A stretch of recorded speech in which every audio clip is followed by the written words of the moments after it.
All right, guys, welcome to the Digital Barbell Podcast. My name is Jonathan. If we haven't met before, my wife and I own Digital Barbell. Glad you found our podcast. Today, we're going to be talking about a critical part of nutrition that often gets overlooked. We're going to be talking about protein. If you're interested in working with Digital Barbell, you need a common sense approach for your training or nutrition. I'll put a link in the show notes or the description of this episode so you can learn more about that. But let's start by talking about the benefits of protein. Protein is a non-negotiable for muscle growth and repair, especially for those of us trying to maintain strength and lean mass as we age. Protein is also what's called an essential nutrient, meaning our body doesn't naturally make the amino acids contained in protein, so we have to get it from our food. If you didn't eat protein, your body would tap into your existing muscle mass to get what it needs, and that is not a great scenario. A diet high in protein also promotes muscle recovery after workouts, which is vital for anybody looking to lose fat and build muscle.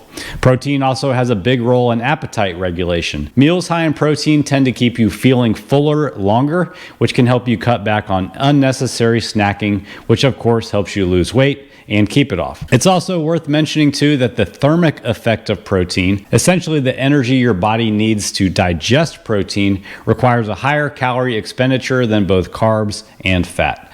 What that means to you is a healthier metabolism and possibly better fat loss results just by eating enough protein. Now let's address this myth that eating high amounts of protein is detrimental to your kidney health. For individuals with pre-existing kidney conditions, yes, it is important for you to monitor your protein intake, and that's definitely something that you should be working closely with your doctor in regards to.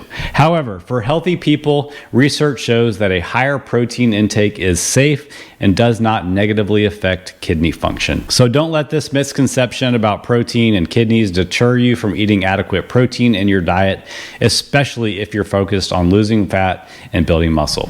Speaking of adequate protein, if you want to know how much protein we recommend for you and your goals, we created a resource to take away the guesswork whether you're trying to bulk up without gaining a bunch of fat or you're trying to lose fat. I'll put a link to it below so you can check it out.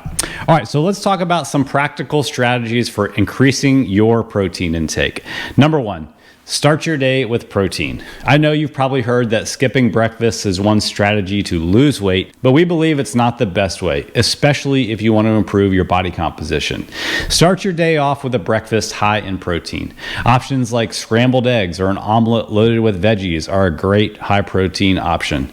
If you're not into eggs, you might try low-fat Greek yogurt or Icelandic yogurt topped with berries and a tiny little drizzle of honey if you want to sweeten things up. If you're short on time, try a smoothie made with whey protein or a plant-based protein powder, a frozen banana, and some high-protein milk like Fairlife that will fill you up and go a long way in helping you eat more protein over the course of the entire day, because that is the most important thing. Our advice, don't skip breakfast. Make it a chance to add more protein to your day. Okay, number two, choose protein-rich snacks. When you do snack, go for high-protein choices. For example, a serving of cottage cheese paired with fresh or canned fruit will hold you over much longer than anything you can find in the vending machine. If you're looking for something savory or more salty, try sugar-free beef jerky or turkey jerky. You can also make hard-boiled eggs in advance or grab them at a convenience store. That's a great quick snack that's both portable and rich in protein. Our formula for knowing if a snack truly is a good source of protein is as follows, so grab a pen. Take the grams of protein in the serving and multiply it times 10. That number should be more than the total calories in the serving. So for example, if a snack has 20 grams of protein and 300 calories, 20 times 10 is 200, which is less than 300.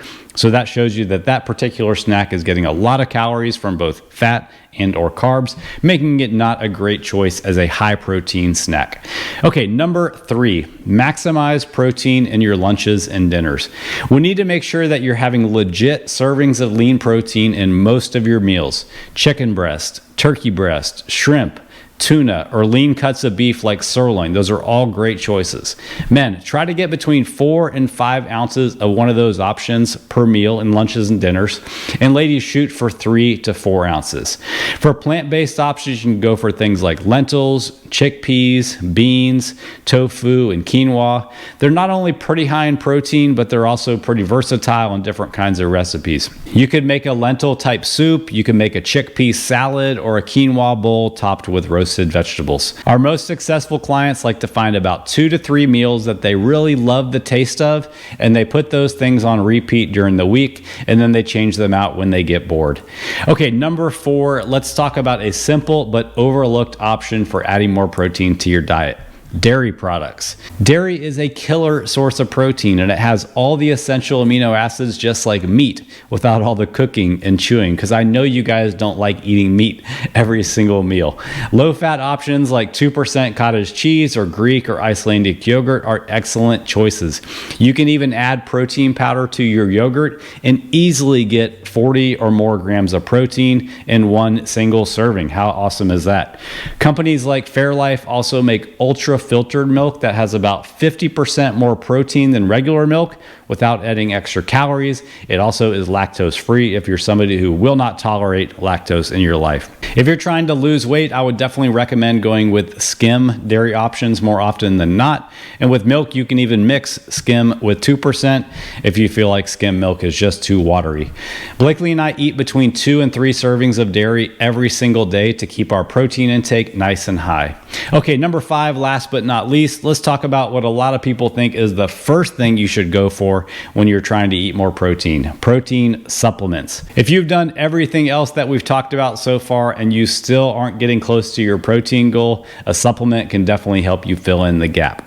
We would recommend looking for a whey protein isolate powder that's around 25 grams of protein for about 150 calories or less. If you can't do whey protein for some reason, look for a vegetable-based protein powder that is made from pea, soy, or rice, or egg if you tolerate that. If you see collagen protein on the shelves, I would recommend just skipping it. It is not a good source of protein to help with weight loss or for building muscle. If you want to use it as a coffee creamer or something like that, that's fine, but it's not a great complete source of protein, and it's expensive.